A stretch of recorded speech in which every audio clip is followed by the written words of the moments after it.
Okay, so think about that comforting first sip of tea in the morning. It's pretty much a global ritual, isn't it? It really is. Everywhere. And when you start looking into the world of tea, you very quickly hit this one island nation that plays a huge role. Sri Lanka, which, used to be called Ceylon. Ceylon tea. Mm, Still famous. exactly. Welcome to the deep dive. Today we're really steeping ourselves in the, well, fascinating story of tea cultivation and production right there in Sri Lanka. We've got quite a bit of material to work through. Technical reports, economic analyses. Yeah, a good stack. And our mission really is to pull out the most important, the most intriguing bits of this whole industry for you, giving you a shortcut to understanding it all from the plant itself to its economic punch and the challenges it's facing, without drowning you in jargon. It's quite something, isn't it? A simple cup of tea, something we often just take for granted, but it has this incredibly layered, complex world behind it. Totally. It's not just a drink. It's agriculture, economics, history, everything rolled into one. A whole ecosystem. Right. So let's start right at the heart of it all, the tea plant itself. Okay, botanically speaking, where does this plant actually live? Well, if we're getting technical, it's Kingdom Plantae, then Division Magnolia phyta, Class Magnoliopsida, Order Ericalis, Family Theaceae. And the important bit for us is the genus Camellia. Camellia. And the two key species we really care about are Camellia sinensis, that's often linked to the China type, and Camellia assamica, the Assam type. Right, those names you sometimes see.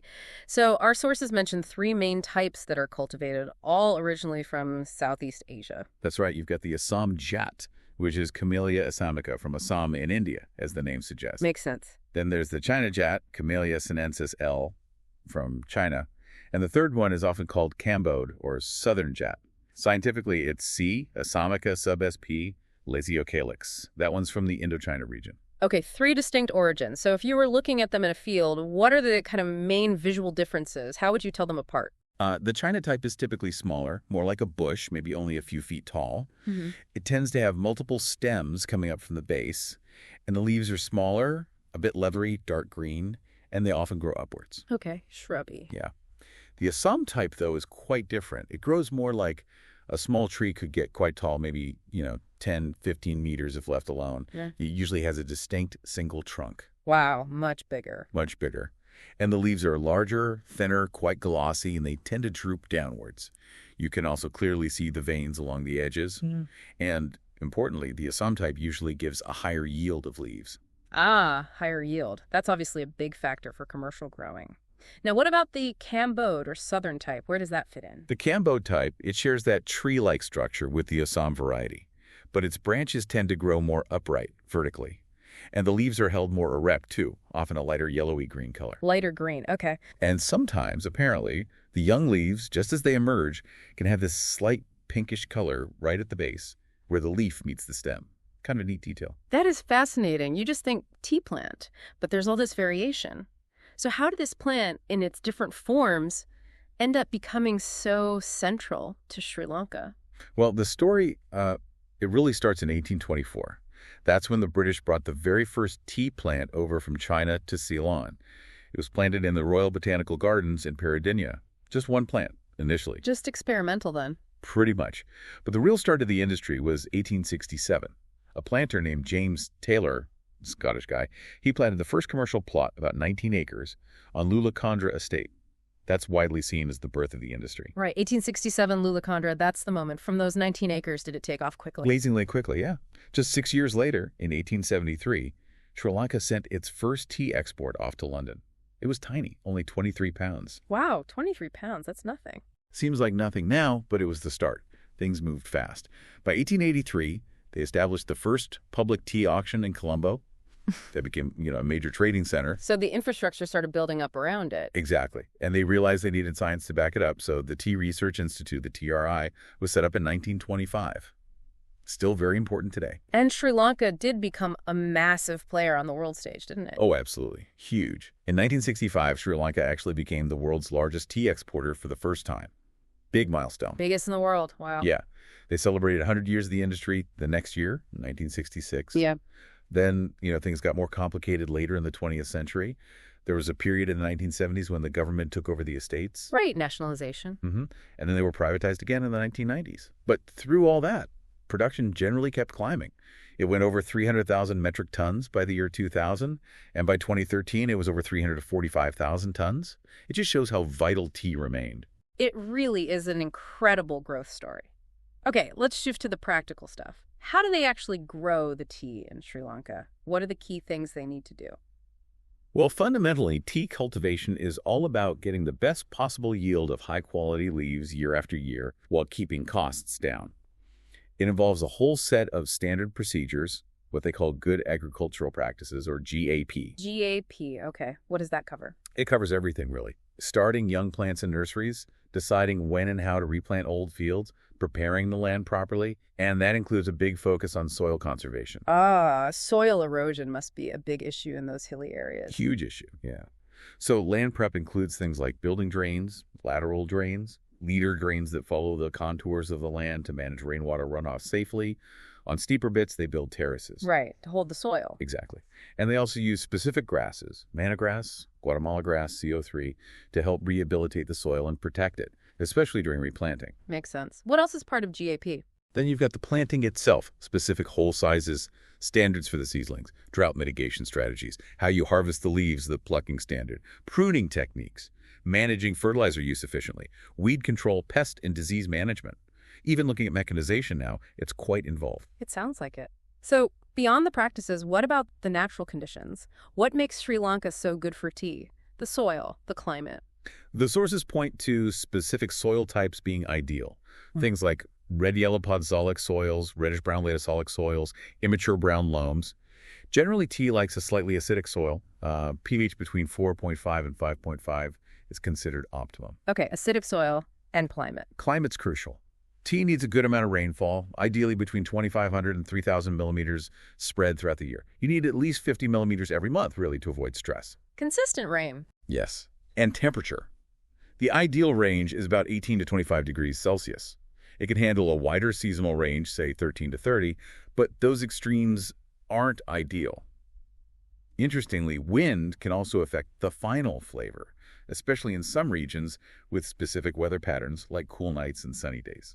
Amazing how all those factors combine, right? So the leaves are grown, they're harvested. Then what? How do they turn into the tea we actually brew? That's the manufacturing part, right? Exactly. Tea manufacturing is basically the process of taking those fresh young shoots, usually the top two leaves in a bud, and transforming them into the standard types or grades of tea that get sold. And there are different ways of doing that. Three main processes, really. There's the orthodox method, which involves rolling the leaves. There's the CTC method that stands for crush, tear, curl, which produces smaller granular particles, often used in tea bags. And then there's green tea manufacturing, which is different because it aims to stop oxidation. Let's stick with the orthodox method for black tea first, as that's probably what most people think of as Ceylon tea. What are the steps there? Okay, orthodox black tea. It starts with withering. The fresh leaves are spread out, often on troughs, and air is blown through them to reduce the moisture content, maybe down to around 60–70%. This wilting process also kicks off some important chemical changes inside the leaf. So drying them out a bit first. Then what? Then comes rolling. The withered leaves go into rolling machines that gently twist and break them up. This ruptures the leaf cells, mixing the internal chemicals and enzymes together, which is crucial for the next stage. Which is? Fermentation, although it's technically oxidation. The rolled leaves are spread out in a cool, humid room for a period. The enzymes react with oxygen in the air, oxidizing the polyphenols in the leaf. This develops the characteristic color and flavor compounds of black tea things called theaflavins and theorubigens. Right, that's where the flavor really develops. A huge part of it, yes. After fermentation reaches the desired point, it needs to be stopped. That's done by firing or drying. The leaves are passed through dryers with hot air, which deactivates the enzymes and reduces the moisture content way down to maybe 2–3%, making the tea stable for storage. Stops the process and preserves the tea. Exactly. And the final step is grading. The dried tea is sifted through meshes of different sizes to sort it into various grades based on particle size, from whole leaf grades down to smaller broken grades and dust. They also remove any unwanted stalks or fibers during this stage. So quite a sequence of controlled steps. And you mentioned earlier that different regions in Sri Lanka produce different teas. Is that down to the climate or the processing or both? It's definitely both, but the climate and altitude play a huge role. Sri Lanka has 7 main tea-producing regions, and they're recognized with geographical indications, or GIs. Okay, like wine regions. Very much so. You've got Noir Elia right up in the highest elevations. It's known for a very unique, delicate character, really influenced by that cool climate. Highest grown. Yes. Then there's Dimula, also high-grown, known for quality teas. Udu Pusalawa, slightly lower high elevation, gets distinct characteristics from milder temperatures and dry winds at certain times. Uva, which has high and mid-grown areas, develops a really distinct, pungent flavor, especially during its windy quality season. Interesting. What about the lower regions? Candy is mid-grown, producing more full-bodied teas. Then you go down to the low-grown regions. Sabargamua, which is quite humid with steady rain, gives medium-bodied teas. And Ruhuna, also low-grown, is famous for producing teas with a very stylish black leaf appearance, often larger particles, brews a deep red color, and has a strong taste. Each region really has its own signature. It really is like terroir. Fascinating. And you mentioned green tea briefly. How is that made differently? Green tea skips the oxidation step. Instead of withering and rolling to encourage oxidation, the goal is to heat the fresh leaves quickly to deactivate the enzymes. This can be done by pan firing, common in China, or by steaming, which is more typical in Japan. That preserves the green color and the different set of flavor compounds. Right. Stopping the oxidation is key. Okay, let's switch gears a bit and talk economics. We've hinted at it, but just how important is tea to Sri Lanka's economy? Oh, it's hugely important. In 2022, for instance, the tea industry contributed over 1.27 billion US dollars to the country's GDP. That's around 2% of the total economy. 2% is significant. It is, and it's a massive earner of foreign exchange, which is vital for the country. But beyond the direct money, the employment it provides is enormous. How many people are we talking about? Directly and indirectly, the sources suggest over 1 million people depend on the tea industry for their livelihood. That includes people working directly in cultivation, in the factories, management roles. 1 million people. Wow. Yeah, and then indirectly, you have all the input suppliers, transport workers, people in the logistics, packaging. It ripples right through the economy. Just looking at the corporate plantation sector, there were around 215,000 people directly employed back in 2020. That's a massive workforce. Who are the sort of main groups involved in making this industry tick? You've got several key players. First, the tea growers. This ranges from the large regional plantation companies, the RPCs, which manage big estates, down to medium-scale growers, and importantly, hundreds of thousands of smallholders. There are also still some state-owned plantations. Okay. Growers. Who else? Then you have the tea manufacturers, the factories that process the leaf. Some are owned by the RPCs, others are independent private factories. After that, the tea marketers. The buyers, the brokers who operated the Colombo auction, and the exporters who ship the tea around the world. Right, the route to market. Exactly. And finally, you have various government organizations playing oversight and support roles. That includes the Ministry of Plantation Industries, the Sri Lanka Tea Board, SLTB, the Tea Research Institute, TRI we mentioned, the Tea Smallholdings Development Authority, TSHDA, and the National Institute of Plantation Management, NIPM. You mentioned smallholders being important. Can you tell us a bit more about their role? They sound like a big part of the picture. They are absolutely crucial. There are something like over 400,000 small tea farms, maybe even more now. Together, they cultivate a really significant area of land. 400,000 farms. Yes, tiny blots, often, but collectively massive. And these small growers actually produce the majority of Sri Lanka's total tea output, something like 70–75% in recent years. Wow, the majority comes from small farms. Yes. So while the big estates are very visible, the smallholding sector is the backbone in terms of volume and the sheer number of families supported. The Tea Smallholdings Development Authority, TSHDA, was set up specifically back in 1977 to support them. What does TSHDA do for them? They provide extension services advice on good farming practices.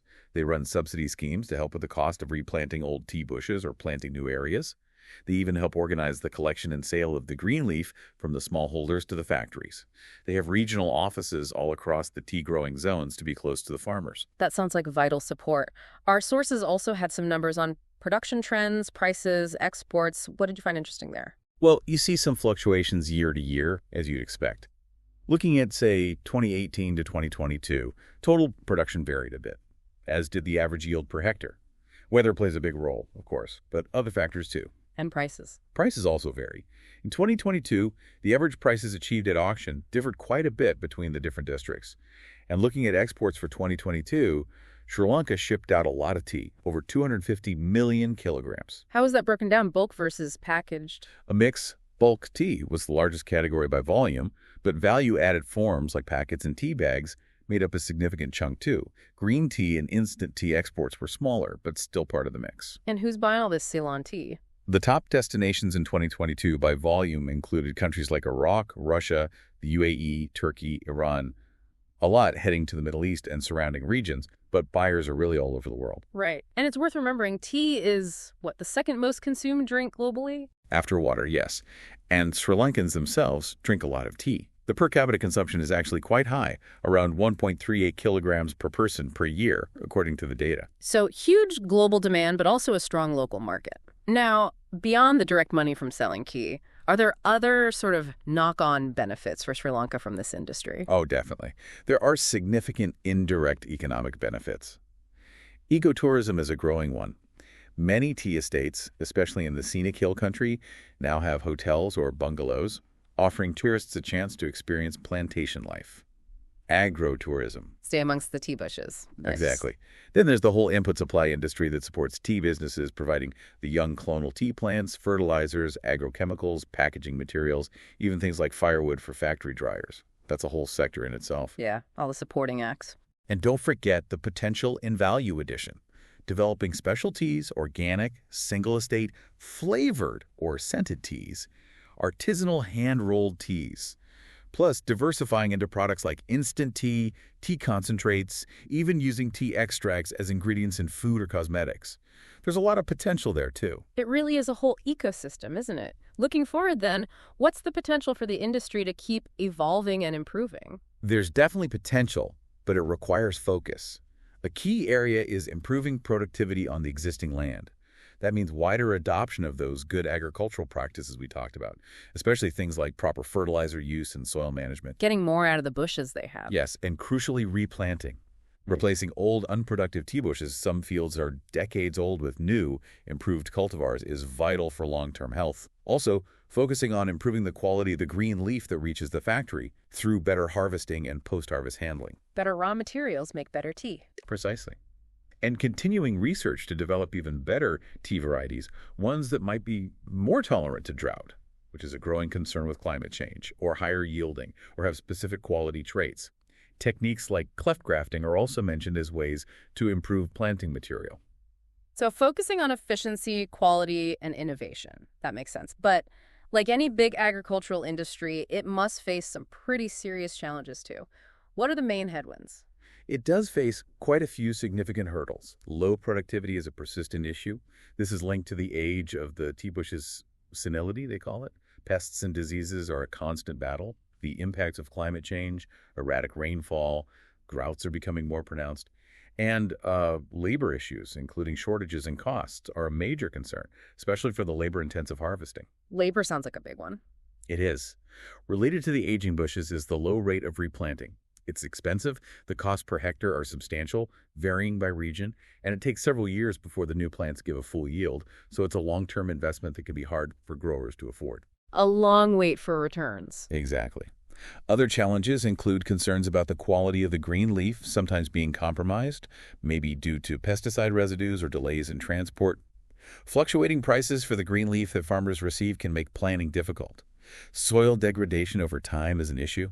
The high cost of production in general, ensuring the availability of necessary inputs like fertilizer, and sometimes lack of access to finance or credit for growers, especially smallholders. That's quite a list of challenges. Serious stuff. What are some of the potential solutions being looked at?